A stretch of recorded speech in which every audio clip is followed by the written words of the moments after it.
പ്രസിദ്ധമായ ആനയൂട്ടിനൊരുങ്ങി തൃശൂർ വടക്കുന്നാഥ ക്ഷേത്രം. 15 പിടിയാനകളടക്കം 70ഓളം ആനകളാണ് ആനയൂട്ടിൽ പങ്കെടുക്കുക. തൃശ്ശൂരിൽ വടക്കുന്നാഥ ക്ഷേത്രത്തിൽ നിന്ന് സൂരജ് സജ്ജി ചേരുന്നു.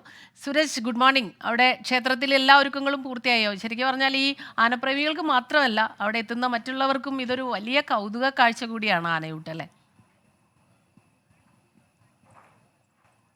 സ്മിത, തീർച്ചയായും ആ കൗതുക കാഴ്ച കാണാനായി നൂറുകണക്കിന് ആളുകളാണ് ഇങ്ങോട്ടേക്ക് എത്തിക്കൊണ്ടിരിക്കുന്നത്. ഇപ്പോൾ തന്നെ ഈ ക്ഷേത്ര സന്നിധിയിലാകെ വലിയ തിരക്ക് അനുഭവപ്പെടുന്ന തരത്തിലേക്ക് എത്തിയിട്ടുണ്ട്. എന്തായാലും ആദ്യ ചടങ്ങ് നടക്കുക ഈ മഹാഗണപതി ഹോമമാണ്. ആ ദൃശ്യങ്ങളിലേക്ക് പോയി കഴിഞ്ഞാൽ രാവിലെ 6 മണിക്ക് തുടങ്ങിയ മഹാഗണപതി ഹോമം അത് പുരോഗമിക്കുകയാണ്. ക്ഷേത്രം തന്ത്രി ശങ്കരൻ നാരായണൻ നമ്പൂതിരിയുടെ നേതൃത്വത്തിൽ അഷ്ടദ്രവ്യ മഹാഗണപതി ഹോമമാണ് നടക്കുന്നത്. കഴിഞ്ഞ കുറച്ച് ദിവസങ്ങളായി തന്നെ ക്ഷേത്രത്തിൽ 60 പേർ ചേർന്നാണ് ഈ അഷ്ടദ്രവ്യങ്ങളെല്ലാം തന്നെ ഒരുക്കിയത്. അങ്ങനെ അഷ്ടദ്രവ്യ മഹാഗണപതി ഹോമം നടക്കുന്നു. ഇതിനുശേഷം 9 മണിയോടുകൂടിയായിരിക്കും ഈ ആനയൂട്ട് ചടങ്ങുകൾ ആരംഭിക്കുക. ഇക്കുറി 15 പിടിയാനകൾ ഈ ആനയൂട്ടിന്റെ ഭാഗമാകുന്നു എന്നുള്ള ഒരു കൗതുകം കൂടിയുണ്ട്. 70 ആനകൾ ഇത്തവണ ഈ ആനയൂട്ടിൽ പങ്കെടുക്കും എന്നുള്ളതാണ് പറയുന്നത്. എന്തായാലും ആനകളെല്ലാം തന്നെ വടക്കുംനാഥ ക്ഷേത്രത്തിന്റെ പരിസരത്തേക്ക് എത്തിയിട്ടുണ്ട്. പരിശോധനകൾക്ക് ശേഷം, അത് ഈ വെറ്റിനറി ഡോക്ടർമാരുടെ പരിശോധനയുണ്ട്, വനംവകുപ്പിന്റെ പരിശോധനയുണ്ട്.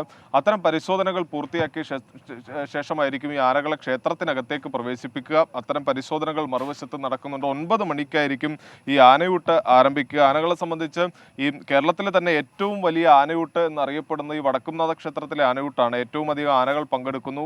തുടക്കം കുറിക്കുന്നത് ഗുരുവായൂരിലെ ആനയൂട്ടിലൂടെയാണെങ്കിൽ പോലും ഏറ്റവും കൂടുതൽ ആനകൾ പങ്കെടുക്കുന്നതും വലിയ ജനപങ്കാളിത്തമുള്ളതും എല്ലാം വടക്കുംനാഥ ക്ഷേത്രത്തിലാണ്. അതുകൊണ്ട് തന്നെ ഈ ആനയൂട്ട് കാണുന്നതിന് വേണ്ടി എല്ലാം തന്നെ ദൂരയിടങ്ങളിൽ നിന്ന് പോലും നൂറുകണക്കിന് ആളുകൾ ഇങ്ങോട്ടേക്ക് എത്തിയിട്ടുണ്ട്. എന്തായാലും എല്ലാ ഒരുക്കങ്ങളും പൂർത്തിയായി 9 മണിയോടുകൂടി തന്നെ ആനയൂട്ട് ആരംഭിക്കും. സ്മിത, ശരി.